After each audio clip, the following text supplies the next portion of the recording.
Okay, when you get your tails kicked in the Super Bowl, you can sit. Now, had we won the Super Bowl, we had to get I would up. have expected you guys to stand.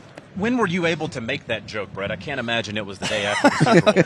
I need like 3 days, and then I'm good. That's good. Okay. 3 days I didn't talk to anybody. I put my phone on silence. But, you got to move on. And the one thing, being on the other side of it, when you win a Super Bowl, you think it lasts forever in regards to the feeling. But, once you get to training camp, like no one remembers anymore, and you got to perform week in and week out, and so now we're on that other end of it, and so I want to move on sooner than later, and so there was 3 or 4 days where I didn't talk to anybody, but excited to be back here, and I think anything great in life you learn from losing, so hopefully this will be another part in that process. What'd you learn? We just had Andy Reid up here talking about that. I think that is a nice thing to say, right? I learned from the loss. What did you learn? Well, I mean, to consistently play and be the team we want to be. I mean, we always got to put our quarterback in the best position, and so I would say that maybe in many ways it just kind of hammered down the things maybe we already knew and put a little bit more urgency and intensity on that. And I think every offseason that we've been here, we've always invested in the offensive line, defensive line, and this will be no different this offseason. We'll have some challenges to work, and always want to make sure that we're protecting our quarterback and giving him weapons to work with. And to do that at the highest level possible is a task that we have every offseason. Yeah, you're reading my script because I asked Andy this question. He said it was a question for you, and basically it was the offensive line feels like there have some issues that need to be addressed on the left side. You've tried to draft. I know Wanya Morris was hurt last year. Kingsley was a young player. And I just go back to the draft class, the Trent McDuffie draft class. Every single pick was a home run. Does this one start with the offensive line, or is that an issue where free agency, you have to do the math as we get through this process here? Yeah, I mean, every offseason has its unique challenges, and it'll be interesting because I don't know if the numbers are there in the draft as they were last year. It seems like this is a really defensive sided draft. I mean, there are a lot of numbers on the defensive line, defensive tackle, defensive end. I think the corner class is good. I think the linebacker is kind of where it is, maybe a tick higher. On the offensive side, I think the numbers are lower.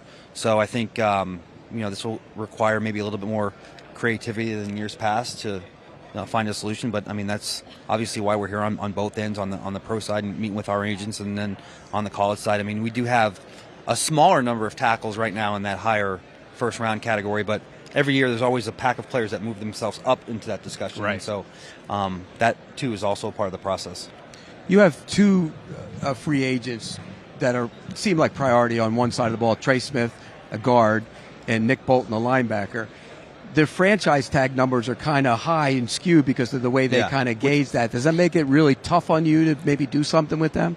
Yeah, they're both unique because, I mean, the 34 backers, I guess, get tagged in with Nick, and then the tackles with Trey. But, again, another element to the uniqueness of the challenge. But both are outstanding players, and more importantly, I mean, just outstanding leaders in the locker room. And blessed that we've had them for the 4 years. And needless to say, I mean, we're going to have conversations, and I think it will be a priority to get both back. There'll be challenges because of where we are with our roster, and but I do feel like there is a scenario that both guys can be back, and I think it'll be at the top of our list, as you mentioned, Pete. I mean, those are the top guys on offense and defense, and we'll have extensive dialogue, and hopefully we can figure something out. Is that a realistic scenario?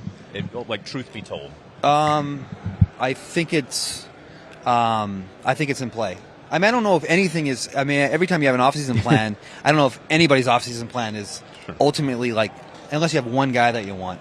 I think everybody has a combination of different things they want to accomplish. So I think you just go in there and it's contingency plan after contingency plan. So you're going to have, okay, we want to get these guys done, and then it works like a flow chart. Yep. You're going to have other scenarios, but we're going to go in and hopefully we can figure something out with Trey and with Nick, and we'll have backup plans, and we also feel that there'll be pockets of players in the draft that can address those needs. And so between our backup plans on both sides of the football and the draft, we'll have enough good players out there. It's just our job to find them and add them to our roster.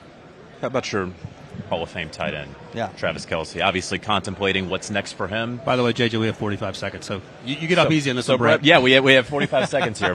What do you need to know in the next couple weeks from him? I don't know if we need to know anything. And I don't know what Coach said. I mean, we're operating this offseason as if he's coming back, and if something changes, we'll deal with it. But I don't think there's any timeline on our end. And again, I think the way we left it, that he'll be back, and look forward to having him back and hopefully having a better end to the season than last year's. All right, we have 30 seconds here. Anything else you want to ask, Brett?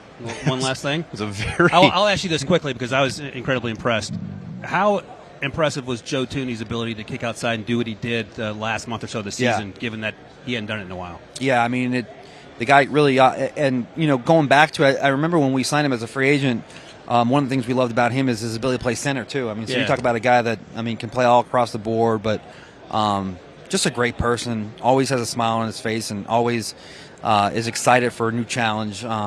Didn't surprise us, and again, he was playing out of position, and everyone sees some of the struggles in the Super Bowl. But awesome. If you look at the games prior to that, he got us out of a sticky situation there, and probably wouldn't have been there without him.